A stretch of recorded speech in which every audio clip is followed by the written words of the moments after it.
The series of operating systems. In the previous video we have seen what are all the operations and performed by that, and also the what are all the four components of operating systems, and also what is the operating systems. In today's video we going to see about what is the process, and what are all the major component in the process in main memory, and also states of the process and PC, that is a process control block. So what is the process? Process is nothing but it is a program in execution. So the operating system executes the variety of programs in their system. That is a batch system, that is a jobs, and also the time choice system. We are using the user programs or the task. The process is a program in execution. The process execution must progress in the sequential fashion. So the every process in memory have the several sections. The first, the program code is called it as a code section or the text section. The currently activity including the program counter and also the processor registers. These are all in that next section. And next is a stack. The stack containing the temporary data. What is the temporary data? Suppose when you are using the function in your program means the function parameters, return addresses, and the local variables, all the terms are stored in the stack block of memory. Next we have the data sections. The data sections containing the global variables.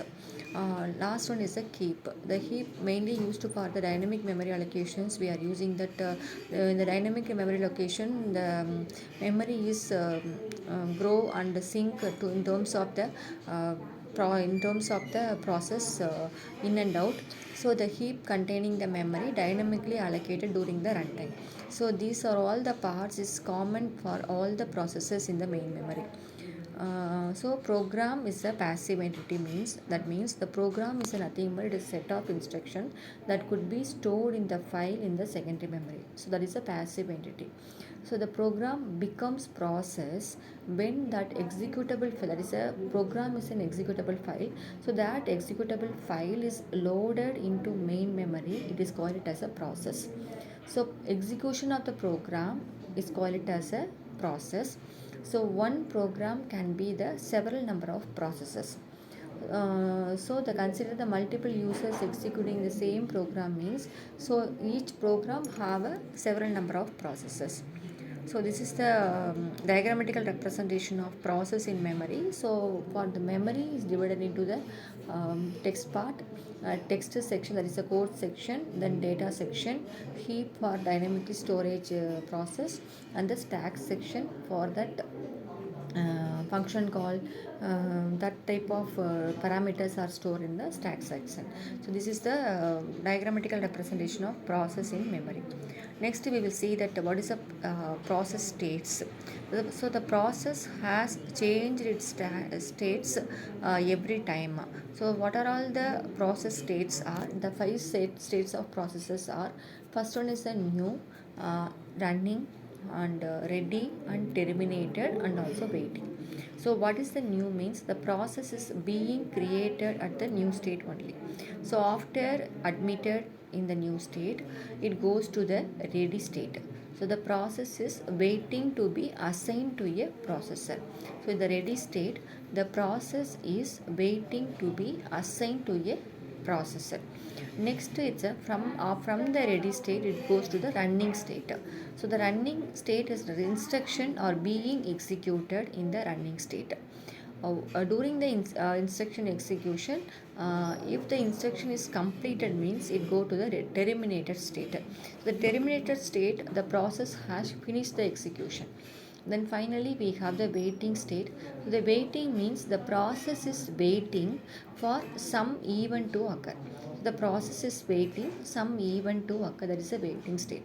So these are all the five states of process. One is a new, running, waiting, ready, and terminator. So this is the diagram of the process state. So in the diagram, the starting and created state is a new state. In the new state, the process is created. So that created process is admitted in the ready queue. Ready is a set of processes that could be ready to execute the CPU, ready to execute the programs, and ready to assign the processor to the process. So after that ready state, we have the running state. So from the ready state to running state, the scheduler dispatch the process to the CPU or the processor. So that dispatched process is go to the running state. So running state is a program execution state. So once the program execution is completed means it exit from the running state and go to the terminated state.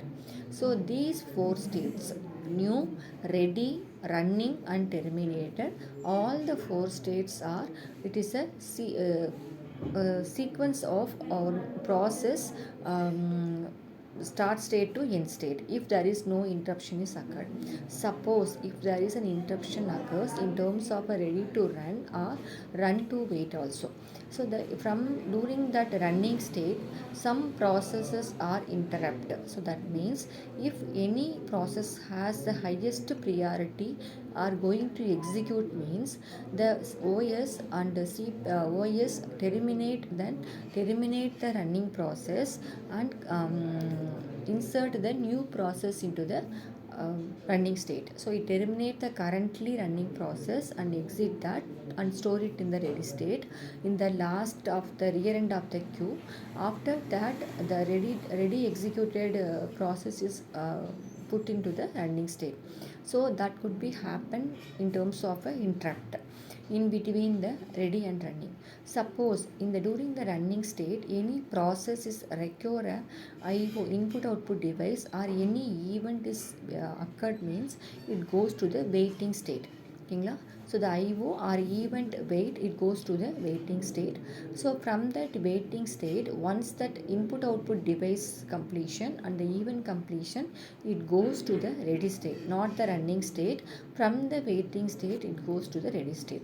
So this is the diagrammatical representation of the process state from new, ready, running and terminated. In terms of interrupt, from running it goes to the ready state, and also in terms of interrupt, it may be the IO or event interrupt means it goes to the waiting state. From the waiting state it goes to the ready and running.